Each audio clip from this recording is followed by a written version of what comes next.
Wanderer, to one of the most prestigious places in Greece, the theater. The theater was where audiences gathered to watch plays. They were the highest form of art in Greece, and people saw theater as a symbol of complete harmony between the mortal world and the divine. When you're done taking in the sights and sounds, come see me, and we'll talk more.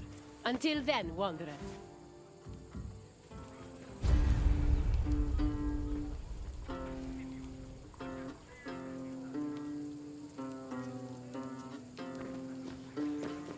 Oh.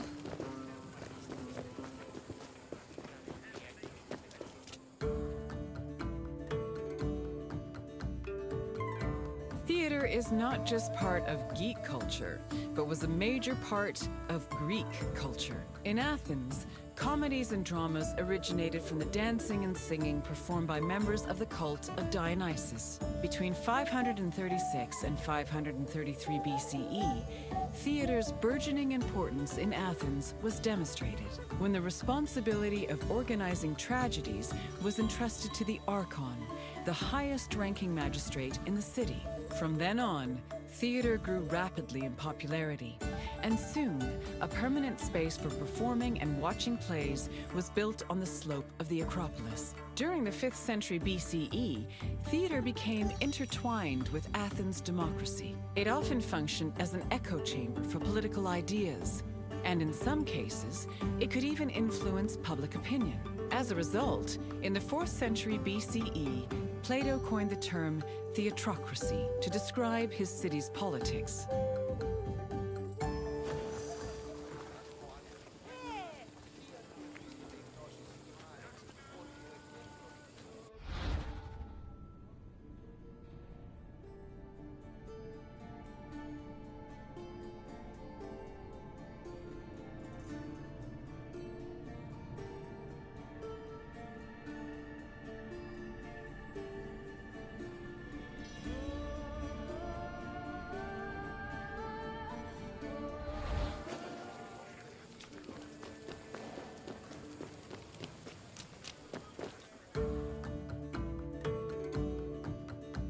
Theatrical competitions were held in the sanctuary of Dionysus Eleutherios, god of wine and patron of drama. Dionysus was the son of Zeus and a mortal woman named Semele. Stories say that Zeus, who had fallen in love with Semele, appeared to her holding a lightning bolt in his hand. Semele was tragically struck dead by the lightning, but Zeus managed to save her unborn child, keeping the embryo in his thigh until it fully gestated.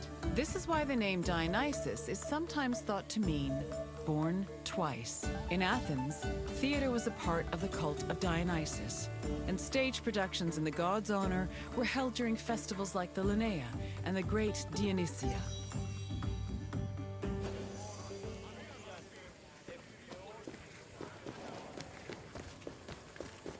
In Athens, there were 3 festivals that honored Dionysus with drama performances: the rustic Dionysias, the Linnaea, and the Great Dionysia. For the rustic Dionysia, each deme of Attica organized their own Dionysiac procession. The parades were full of phallic songs, dances, and symbols meant to signify fertility, and participants wore drunkard masks and sang bawdy lyrics about the god. The Linnaea was the oldest Dionysian festival. It was exclusively reserved for Greek citizens and mostly made up of comedy performances. Finally, the Great Dionysia was the most important festival. Taking place over several days, it began with a parade called a phallophori, followed by a dithyramb contest, and ending with consecrated drama competitions.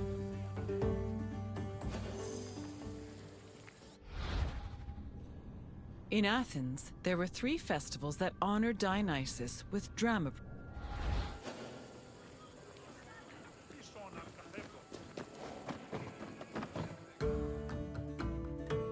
The Great Dionysia was supervised by the head magistrate known as the Archon, who was assisted by 12 other magistrates. Among his duties, the Archon picked choregoi, rich Athenian citizens responsible for providing the budget for rehearsals and performances. 2 days before the Dionysia, A ceremony called the Proagon took place where playwrights introduced their work. The Dionysia finally began in earnest with a procession to the god's temple, followed by sacrifices and a symposium. The next 2 days centered on dithyramb contests, while the final 4 days were dedicated to drama competitions. The contests' outcomes were decided by 10 judges who were appointed at random by the Archon. The judges placed their votes in an urn, and 5 of the votes were randomly picked to determine the winner.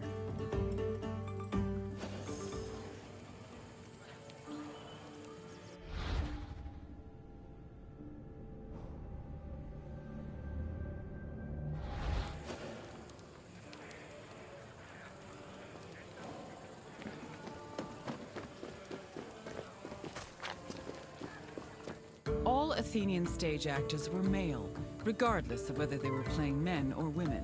Tragedies originally featured only one actor performing alongside a chorus, eventually reaching a maximum of 4. Adding more roles opened up the opportunity for dramatic dialogue. During performances, they prepared themselves in the skene, a building that served as a backstage area, before emerging onto the proskenion, or stage. The skene could be painted to represent backdrops like palaces, temples, and tombs. Its roof was reserved for appearances by the gods. These gods could be moved around with a crane called a mechane, which produced spectacular visual effects. On stage, actors wore masks and elaborate costumes. For tragedies, they were adorned with magnificent clothes, while for comedies, actors playing male characters wore hugely exaggerated phalluses, probably to maximize the laughs.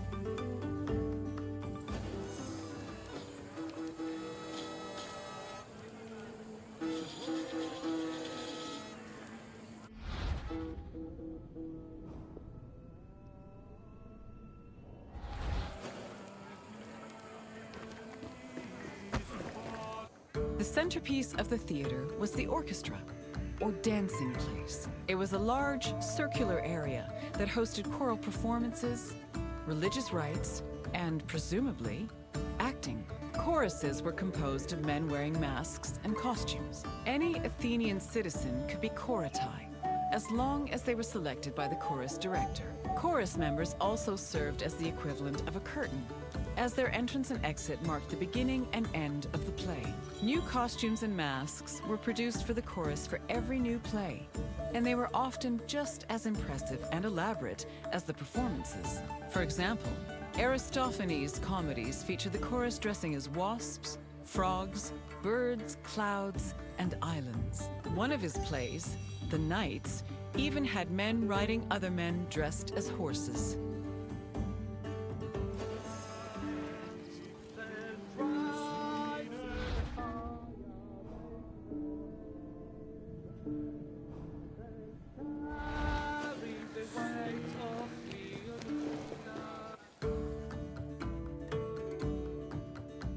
Athens' Theatron, or performance space, could seat up to 17,000 people, nearly a tenth of the population of Attica.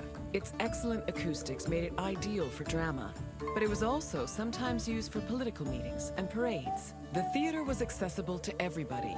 This did not mean that seating was free, though. The first rows were normally where priests and public officials sat, while the central part of the auditorium was reserved for ambassadors and guests of honor. There is also evidence that men and women sat separately.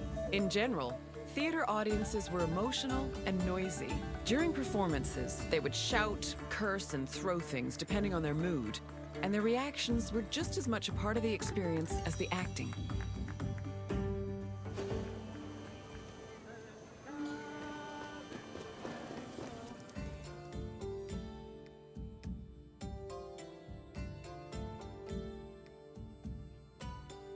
Hello again, Wanderer.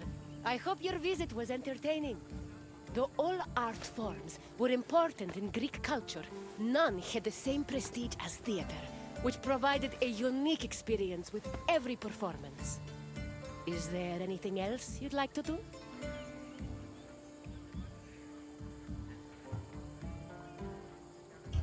Then I will leave you be. Farewell, Wanderer.